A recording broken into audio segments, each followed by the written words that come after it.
ఈరోజు big boss అగ్ని పరీక్ష ఎపిసోడ్ అయితే సీరియస్గా స్లో పాయిజన్ లాగా స్టార్ట్ అవుతుంది. జడ్జెస్ రాగానే కంటెస్టెంట్స్ అందరూ అపాలజీస్ అయితే చెప్తారు. ఎందుకంటే నిన్న సీరియస్గా వెళ్ళిపోయినారు కదా, అండ్ విన్నర్ లేదు, మోస్ట్ వాల్యుబుల్ ప్లేయర్ కూడా అవ్వలేదు నిన్న. దాని గురించి అయితే అపాలజీస్ అయితే చెప్తారు. ఇంకా జడ్జెస్ ఎక్కడ తప్పు జరిగింది నిన్న అనే దాని గురించి అయితే మాట్లాడారు. సంచారక్గా మనీష్, షాకిబ్ అండ్ పవన్ అయితే ఫెయిల్ అయ్యారు కదా, వాళ్ళ ముగ్గురిని అయితే పిలుస్తారు. ఒక్కటైతే నాకు ఖచ్చితంగా తెలిసింది ఏంటంటే, బిగ్ బాస్ ఎట్టి పరిస్థితుల్లో వీళ్ళ ముగ్గురులో ఒక్కరినైతే పంపించాలి అని ఫిక్స్ అయినట్టుగా ఉన్నారు. కాబట్టి మల్టిపల్ అటెంప్ట్స్ అయితే వాళ్ళకి ఇస్తున్నారు. మీకేమనిపించిందో కమెంట్ చేయండి.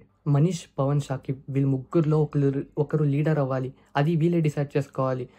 బిగ్ బాస్ ఇంటెన్షన్ ఏంటంటే వీళ్ళు ఆర్గ్యూ చేసుకొని లీడర్ అవుతారనేసి. కానీ వీళ్ళు అసలు ఏం ఆర్గ్యూ చేయకుండా గివ్ అప్ ఇచ్చేసారు. మనీష్ అండ్ షాకిబ్ అయితే ఇప్పుడు పవన్ లీడర్ అయ్యాడు. అది మళ్ళీ క్లియర్గా సీరియస్గా చెప్పాడు, నేను చెప్పేది మీకు అర్థమవుతుందా. నిన్న కూడా సేమ్ మిస్టేక్ చేస్తున్నారు. వీళ్ళు ఈజీగా గివ్ అప్ ఇచ్చేస్తున్నారు, ఏది ఆర్గ్యూ చేయకుండా.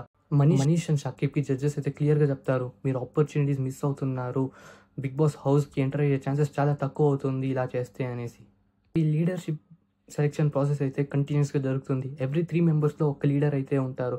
ఎవరు అసలు ఆర్గ్యూ చేయకుండా డైరెక్ట్గా గివ్ అప్ ఇచ్చేస్తున్నారు, ఓన్లీ హరీష్ తప్పించి. హరీష్ ఆర్గ్యూ చేస్తుంటే నవదీప్ కన్విన్స్ అయినట్టుగా నాకు అనిపించింది. 100% హరీష్ అయితే బిగ్ బాస్ 9 హౌస్కి వెళ్ళబోతున్నాడు. అయితే అతను హ్యాండిల్ చేయగలడు ఏ సిచ్యువేషన్లో ఎలా ఉండాలో అనేసి. మొత్తం ఎపిసోడ్లో ఇది ఒక్కటే ఇంటెన్స్గా అనిపించింది నాకు. మీకేమనిపించిందో కమెంట్ చేయండి. ఫైనల్గా వీళ్ళ ఆర్గ్యుమెంట్తో ప్లాన్ బి వల్ల అనుష అయితే లీడర్ అయిపోతుంది అన్నమాట. లీడర్ సెలెక్షన్ ప్రాసెస్ నెక్స్ట్ వచ్చేసి ఇది ఒక boring guessing game. Teams divide అయ్యారు కదా, సో వాళ్ళందరూ ఏమాడతారు. ఇట్స్ ప్యూర్ లక్ బేస్డ్ పైన. నాకైతే బోర్ అనిపించింది ఎపిసోడ్కే. ఈ గేమ్లో ఫైనల్గా అనుష టీం అయితే గెలుస్తారు.